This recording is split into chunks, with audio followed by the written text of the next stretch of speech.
Operation সিঁদুরেই চুপ, সংঘর্ষ বিরতি নিয়ে পোস্ট করলেন বিতর্কিত সালমান খান। সংঘর্ষ বিরতির সিদ্ধান্তকে সমর্থন করে সোশ্যাল মিডিয়ায় মুখ খুললেন বহু তারকা, আর সেই তালিকায় ছিলেন সালমান খানও। আর তাতেই বিতর্কে ভাইজান। নেটিজেনদের লাগাতার খোঁচায় বাধ্য হয়ে অবশেষে পোস্ট ডিলিট করলেন তিনি। ধর্ম বেছে পহেলগাঁওয়ের বৈশরণ জঙ্গি ঘাঁটিতে হামলা চালায় এবং প্রাণ যায় ২৬ জন ভারতীয়ের। সেই সময় অবশ্য সোশ্যাল মিডিয়ায় সরব হন সলমান খান। পৃথিবী নরকে পরিণত হয়েছে বলে দাবি করেন তিনি। এরপর গত ৭ই মে পাল্টা ভারতীয় সেনাবাহিনীর অপারেশন সিঁদুর শুরু করে। ১০ই মে বিকেল ৫টা পর্যন্ত ভারত ও পাকিস্তানের মধ্যে যুদ্ধ আবহ বজায় ছিল। এরপর সংঘর্ষ বিরতির সিদ্ধান্ত নেওয়া হয়।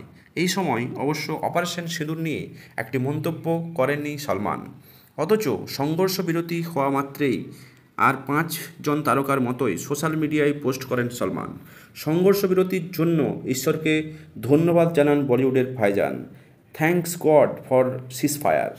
সংঘর্ষ বিরতিকে সমর্থন করে সালমান খানের সোশ্যাল মিডিয়ায় পোস্ট এক্স হ্যান্ডেলে বিদ্যুৎ গতিতে ভাইরাল হয়ে যায়, আর তারপর থেকেই ধেয়ে আসে কটাক্ষের সুর। নেটিজেনদের প্রশ্ন করতে শুরু করে পাকিস্তানের বিরুদ্ধে অপারেশন সিঁদুরের সময় চুপ ছিলেন কেন। আবার কেউ কেউ লেখেন সবে তার ঘুম ভেঙেছে। একের পর এক খোঁচায় প্রায় তিতিবিরক্তি হয়ে যায় ভাইজান। তাই কিছুক্ষণের মধ্যে ওই পোস্টকে ডিলিট করে দেন সালমান। তাতে অবশ্য অভিনেতার পাশে দাঁড়ান এক নেটিজেন। তিনি দাবি করেন এক্স হ্যান্ডেলের পোস্ট করার পরেই সংঘর্ষ বিরতির তোয়াক্কা না করে গুলিগুলো ছুটতে শুরু করে পাকিস্তান।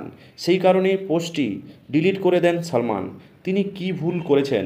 যদিও পাল্টা সলমানের তরফ থেকে কোনো প্রতিক্রিয়া এখনও অবধি পাওয়া যায়নি।